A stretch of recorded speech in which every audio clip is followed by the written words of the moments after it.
क्षारक litmus पत्र पर क्या प्रभाव डालते हैं, यानी अम्ल और क्षारक अगर हम उसमें लिटमस पत्र डालेंगे तो क्या प्रभाव होगा। तो आंसर है अम्ल नीले लिटमस को लाल कर देता है और जबकि क्षारक लाल लिटमस को नीला कर देता है। तो अम्ल का प्रभाव इसमें दिख रहा है, देखिए अम्ल क्या करता है, नीले लिटमस को लाल कर, देखिए नीला लिटमस है, अम्ल जो HCl अम्ल है इसमें डाला गया तो ये क्या हो गया, लाल लिटमस पत्र। इससे क्या निष्कर्ष निकला है, तो अम्ल नीले लिटमस को लाल कर देता है। और क्षारक का प्रभाव, क्षारक क्या करता है, लाल लिटमस को नीला कर देता है। देखिए लाल लिटमस है, इसको हम क्षारीय विलयन में डालें यानी NaOH सोडियम हाइड्रोक्साइड में जैसे डालते हैं तो ये लाल लिटमस नीला हो जाता है। इससे क्या है, क्षारक लाल लिटमस को नीला कर देता है। लिटमस एक याद रखना है प्राकृतिक सूचक है जो अम्ल और क्षारक की पहचान करने में मदद करता है।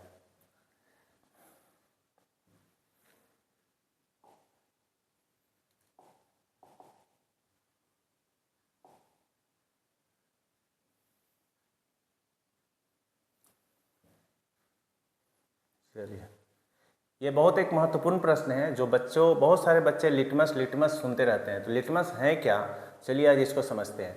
लिटमस कह रहे हैं विलयन किसी पौधे से प्राप्त किया जाता है और यह किस समूह का है, कह रहे हैं लिटमस जो है विलयन लिचेन पौधे LICHEN यानी कि लिचेन पौधे से प्राप्त होता है और ये थैलोफाइटा समूह का पौधा है। दोनों वर्ड याद रखना है आपको कि ये लिचेन से पाया जाता है, ये थैलोफाइटा समूह का है।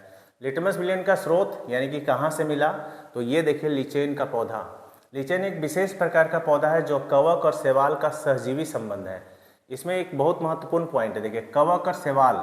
कवक क्या है, कवक मतलब कवक याद रखना है, कवक को जगह चाहिए और नहीं, कवक को खाना चाहिए, ठीक। और शैवाल क्या करता है, खाना बनाता है।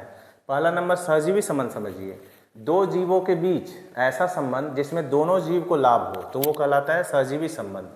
जैसे आप देखे होंगे कि बगुला और भैंस को देखे होंगे आप कि जहाँ भैंस घूमते रहता है वहाँ पे आसपास बगुला रहता है। तो बगुला क्या करता है, बगुला भैंस के शरीर से कीड़ा खा जाता है तो बगुला का पेट भर जाता है और भैंस को क्या होता है, भैंस को आराम मिल जाता है उसके खुजलाहट से, जो कीड़ा काट रहा था उससे। तो दोनों को फायदा है। उसी तरह यहाँ पर कवक और शैवाल आपस में जुड़ जाते हैं, जुड़कर एक ही स्थान पर रहते हैं। तो कवक क्या करता है, अपने जगह दे देता है किसको, शैवाल को, ठीक है। तो कवक शैवाल को जगह देता है और शैवाल क्या करता है, प्रकाश संश्लेषण की क्रिया करता है क्योंकि शैवाल के पास क्लोरोफिल है। तो ये प्रकाश संश्लेषण की क्रिया करके भोजन बनाता है और उसी भोजन को कवक भी ग्रहण कर लेता है, यानी दोनों को फायदा हो गया। शैवाल को रहने के लिए जगह मिल गया और कवक को भोजन मिल गया, इसलिए इस संबंध को क्या कहेंगे, सहजीवी संबंध।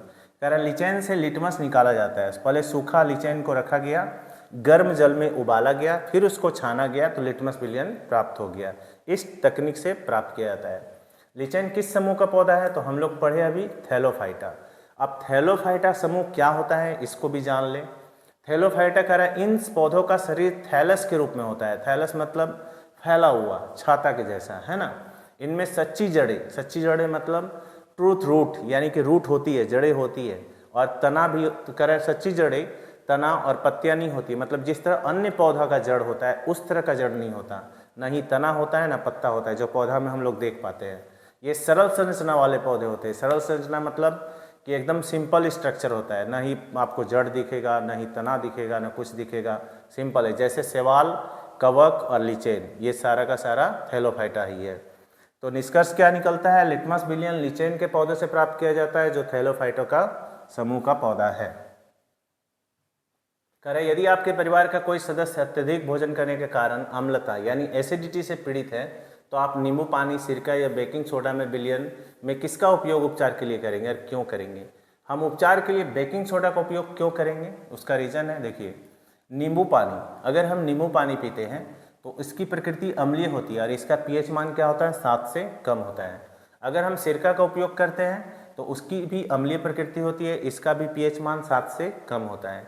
बेकिंग सोडा का विलयन यानी क्षारकीय प्रकृति है और इसका pH मान क्या होता है, 7 से ज़्यादा होता है। हम बेकिंग सोडा का उपयोग क्यों करेंगे, उसका रीज़न, व्यक्ति के पेट में अम्ल की अधिकता से पीड़ित है यानी पहले से उसको एसिड ज़्यादा है पेट में। बेकिंग सोडा की प्रकृति क्या होती है, क्षारकीय होती है। हम जानते हैं कि क्षारक क्या करता है, अम्ल के प्रभाव को कम कर देता है, यानी क्षारक अम्ल से अभिक्रिया करके उसको उदासीन कर देता है।